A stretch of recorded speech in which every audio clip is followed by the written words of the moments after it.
नमस्कार, मैं नंदराम पालीवाल से आचार्य राजनीति विज्ञान।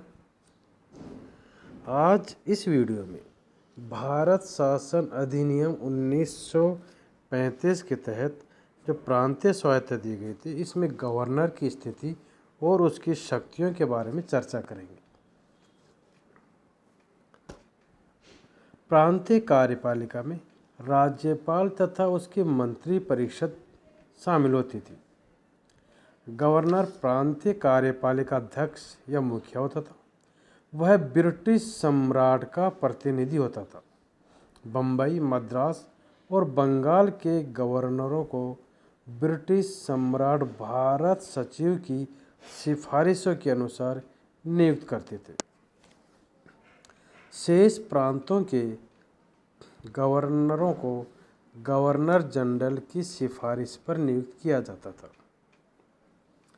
गवर्नर की उपलब्धियाँ, इसका पद, अवधि, सेवा की शर्तें लगभग वही रही जो 1919 के अधिनियम के तहत थी। अब गवर्नर की शक्तियाँ। तो पहले गवर्नर की कार्यपालिका शक्तियाँ।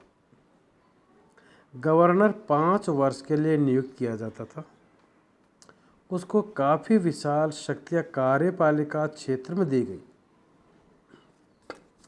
उसकी शक्तियाँ कुछ हद तक गवर्नर जनरल से मिलती जुलती थी, परंतु प्रांतों में स्वायत्त स्वराज्य के आरंभ होने के कारण कुछ हद तक भिन्न भी थी। गवर्नर को 1935 के अधिनियम के अनुसार 3 प्रकार की शक्तियाँ दी गई। जो पहले है स्वेच्छाचारी या मनमानी शक्तियाँ। नंबर 2 पर व्यक्तिगत निर्णय की शक्तियाँ। नंबर 3 पर मंत्रियों की सलाह से प्रयोग में लाई जाने वाली शक्तियाँ। अब इन तीनों शक्तियों का अलग अलग चर्चा करेंगे। तो पहले प्रकार की शक्ति जब स्क्रीन पर दिख रही है, स्वेच्छाचारी या मनमानी शक्तियाँ।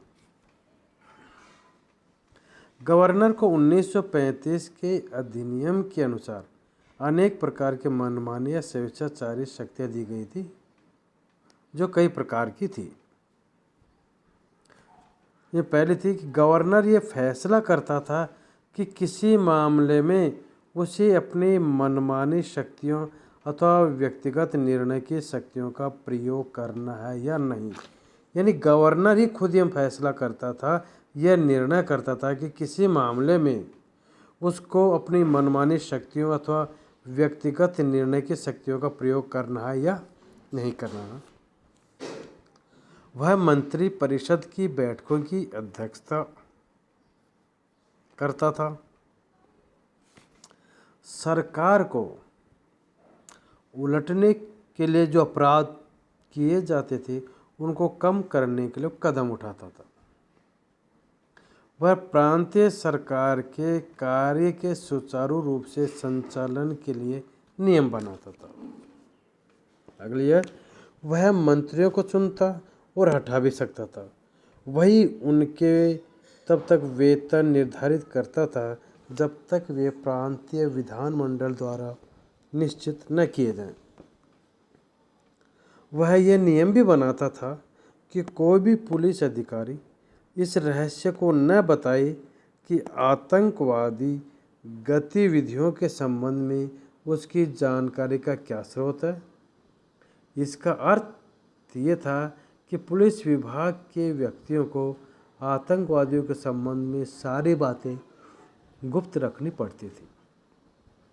वह प्रांतीय विधानमंडल बैठक बुला भी सकता था, स्थगित कर सकता था, इसके निचले सदन प्रांतीय विधानसभा को भंग भी कर सकता था। यदि किसी बिल पर प्रांतीय विधानमंडल के दोनों सदनों में मतभेद उत्पन्न हो जाता था, तो वह उनकी संयुक्त बैठक भी बुला सकता था।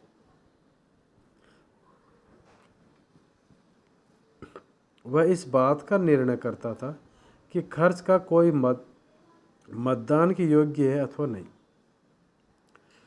वह किसी भी उम्मीदवार की अयोग्यताओं की अवहेलना करके उसे चुनाव लड़ने की आज्ञा दे सकता था। चाहे उसमें योग्यता हो या नहीं हो। वह कुछ विशेष परिस्थितियों में किसी बिल अथवा उसकी किसी धारा पर आगे वाद विवाद बंद करा सकता था। वह एक्ट भी बना सकता था जिन्हें गवर्नर की एक्ट कहा जाता था। वह अध्यादेश भी जारी कर सकता था। वह अपवर्जित क्षेत्रों में अच्छी सरकार के चलाने और शांति कायम रखने के लिए नियम बना सकता था। वह कुछ विशेष प्रकार के विधेयकों बिलों को विधानमंडल में पेश करने की स्वीकृति दे सकता था। वह बिलों पर अपनी मंजूरी भी दे सकता था या सम्राट की मंजूरी के लिए आरक्षित कर सकता था। वह प्रांतीय लोक सेवा आयोग के सभापति तथा सदस्यों को नियुक्त कर सकता था। अपने दफ्तर के कर्मचारियों की नियुक्ति तथा उनका वेतन इत्यादि तय करना उसी के हाथ में था। दूसरे प्रकार की शक्तियाँ गवर्नर की विशेष जिम्मेदारियाँ तथा व्यक्तिगत निर्णय की शक्तियाँ। प्रांत अथवा 1935 के अधिनियम के अनुसार गवर्नर की कुछ विशेष जिम्मेदारियाँ थी जिनमें प्रमुख है प्रांत अथवा उसके किसी भाग में शांति और सुव्यवस्था को भंग करने वाले खतरों को दूर करना। अगली है थोड़ी संख्या वाली जातियों के हितों की रक्षा करना। प्रत्येक भारतीय रियासत के अधिकारों तथा उसके शासन की मर्यादा और प्रतिष्ठा की रक्षा। राज्य कर्मचारियों और उनके आश्रितों को वे सब अधिकार दिलाना जो उन्हें एक्ट में दिए गए हैं तथा उनके हितों की रक्षा करना। ऐसे क्षेत्र जो थोड़े से अपवर्जित क्षेत्र घोषित कर दिए गए हों उनमें उत्तम शासन व्यवस्था और शांति कायम रखना। व्यापारिक क्षेत्र में भेदभावों को दूर करना। गवर्नर जनरल अपनी मनमानी शक्तियों का प्रयोग करते हुए जिन आदेशों और निर्देशों को जारी करें उनका पालन करवाना।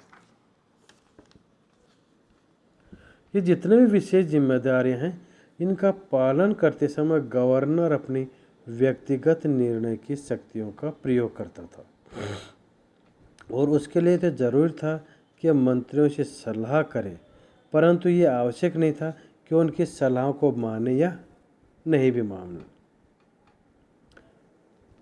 कुछ ऐसे मामले थे जिनमें गवर्नर अपने व्यक्तिगत निर्णय की शक्तियों का प्रयोग करते थे, जैसे प्रांत में महाधिवक्ता की नियुक्ति, उसकी पदच्युति और उसके वेतन को निश्चित करना, जब विधानमंडल का अधिवेशन न हो रहा हो और इसका अवकाश तो उस समय अध्यादेश जारी करना,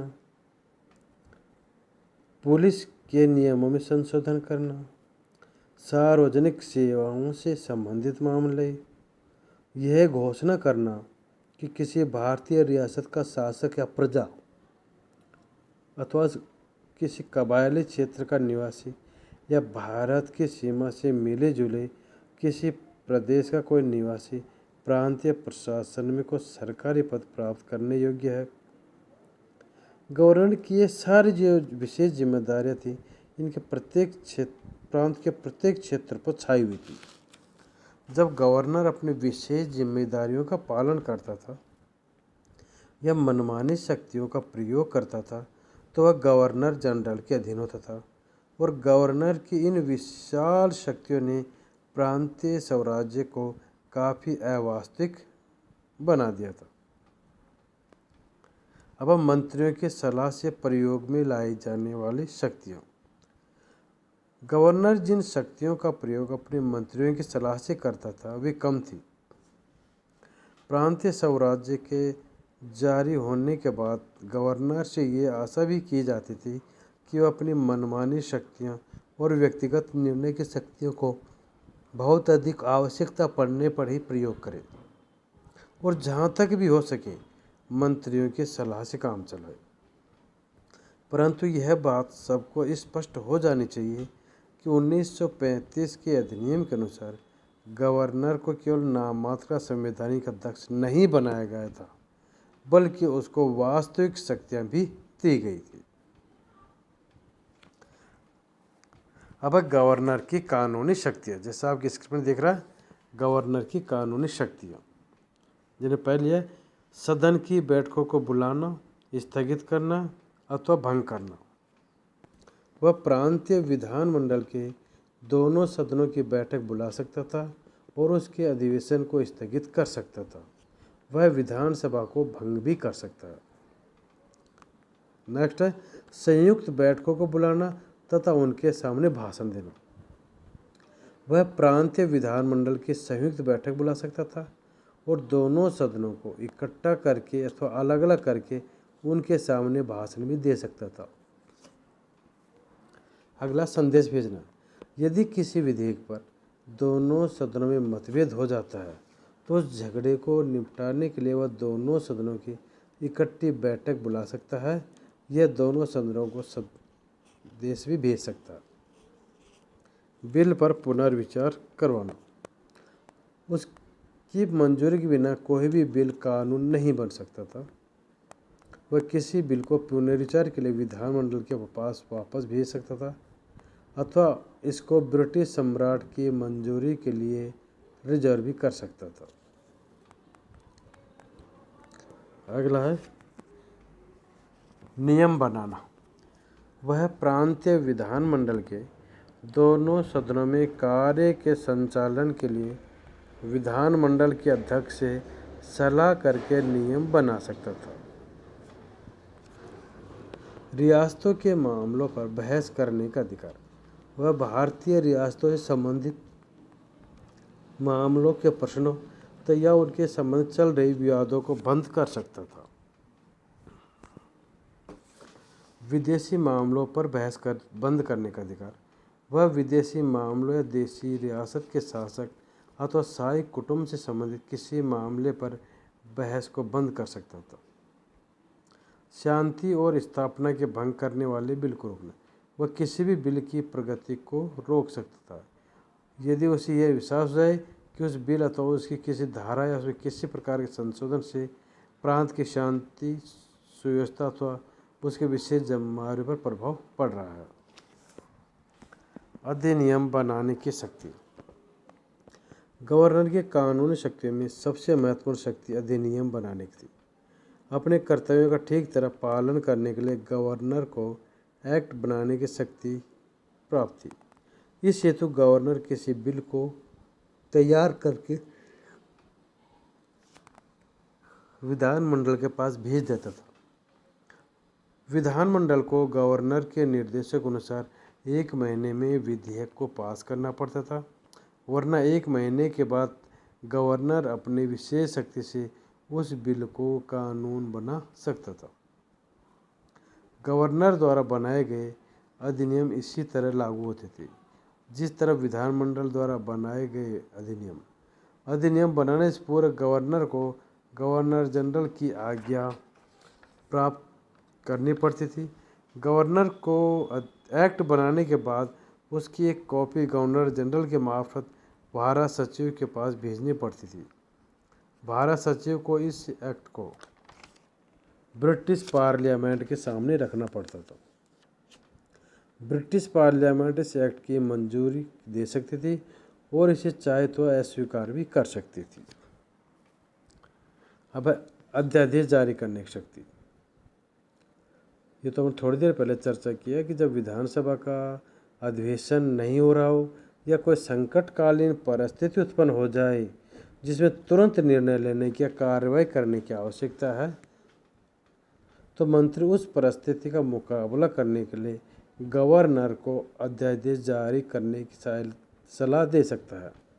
ऐसा अध्यादेश पूरी जारी करने में गवर्नर अपने व्यक्तिगत निर्णय का प्रयोग करता था। यदि किसी जगह गवर्नर जनरल की पूर्व अनुमति की आवश्यकता होती थी तो इस प्रकार के अध्यादेश के लिए गवर्नर जनरल की पूर्व अनुमति ले ली जाती थी। इस प्रकार के अध्यादेश कानून की भांति लागू होते थे, परंतु जब विधानमंडल का अधिवेशन प्रारंभ होता था तो उन्हें उसके सामने स्वीकृत नियुक्ति के लिए रखना पड़ता था। इस प्रकार की अध्यादेश की अवधि या मियाद विधानमंडल के अधिवेशन प्रारंभ होने से 6 सप्ताह तक रहती थी। यदि विधानमंडल चाहता तो ऐसे अध्यादेश 6 सप्ताह से पूर्व भी खत्म कर सकता था। अगला, गवर्नर संविधान का स्थगित करना।